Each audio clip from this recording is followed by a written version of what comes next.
bisa dijadikan tumpuan harapan untuk memberikan solusi suatu persoalan yang rumit, sebagaimana baginda Rasulullah melakukannya.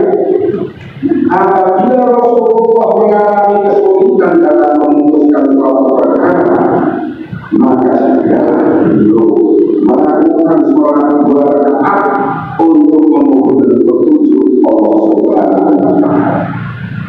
Dan juga sholat bisa membuat diri seseorang merasa benar pikirannya nyaman dan bahagia.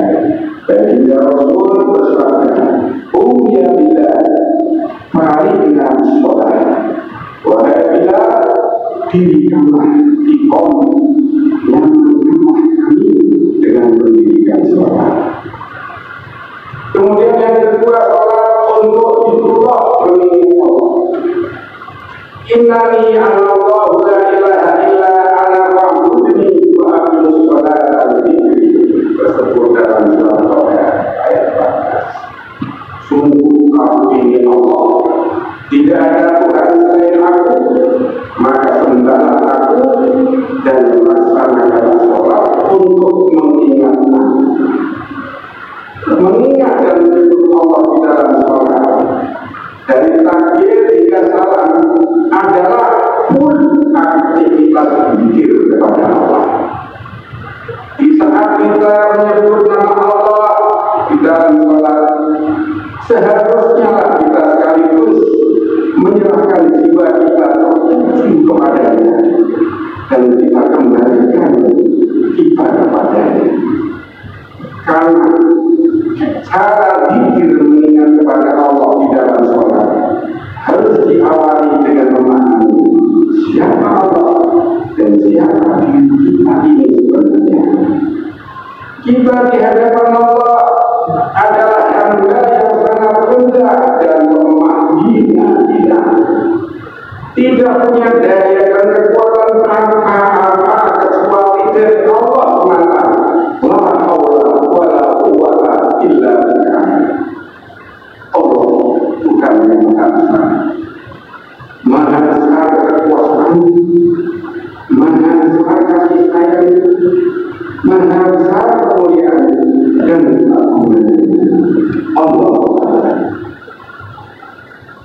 Fungsi yang ketiga, sholat bisa mencegah dari perbuatan keji dan munkar. Sering kali kita bertanya-tanya dalam hati mengenai pengaruh sholat terhadap perilaku munkar. Di dalam firman Allah sudah jelas bahwa sholat mampu mengubah perilaku yang tidak baik menjadi orang yang berakhlak mulia jika itu dilaksanakan dengan baik dan benar, sungguh-sungguh dan khusyuk. Artinya, sholat jika dilakukan dengan khusyuk, niscaya mampu mengubah perilaku manusia menjadi baik dan bermoral. Dengan demikian, sholat selain ditunaikan untuk memenuhi kewajiban, ia juga ditunaikan dengan tujuan untuk mencegah perbuatan keji dan munkar. Ia merupakan jalan yang efektif untuk mengubah perilaku manusia yang tidak baik menjadi berakhlakul karimah.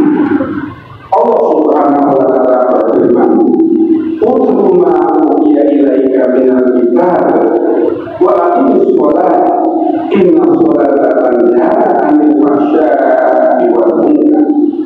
Bacalah kitab Al-Quran yang telah diwahyukan kepadamu Muhammad, dan dirikanlah sholat.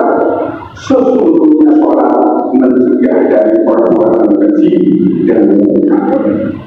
Untuk memperoleh manfaat sholat sebagai pencegah perbuatan keji dan munkar ini bisa tercapai apabila umat Islam menunaikannya benar-benar karena Allah semata.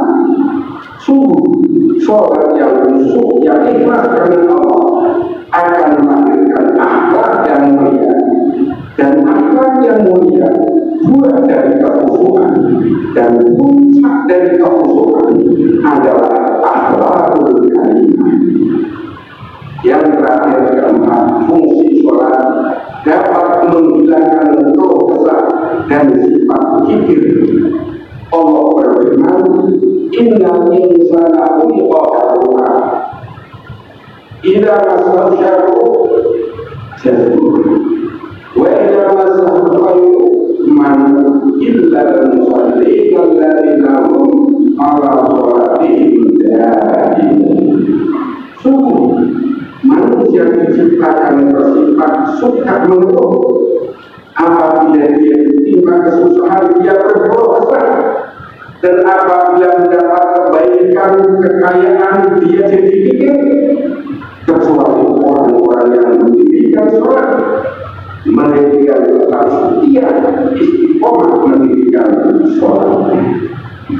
Dari kandungan ayat-ayat tadi menjelaskan kepada kita bahwa sholat mampu memperbaiki akhlak kita, mampu memperbaiki akhlak manusia.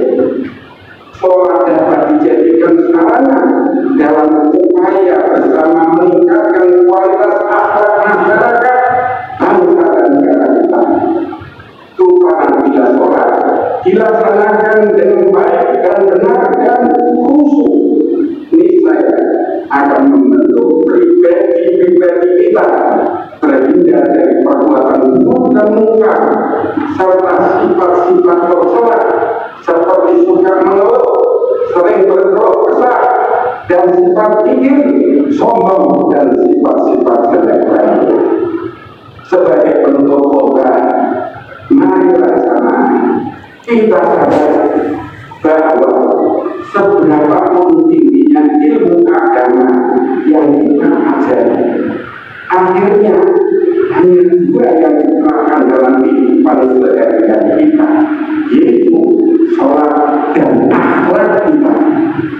Apabila keduanya tidak dilaksanakan dengan baik dan kemudian akhlaknya rusak, maka ilmu agama yang dimiliki tidak berarti apa-apa.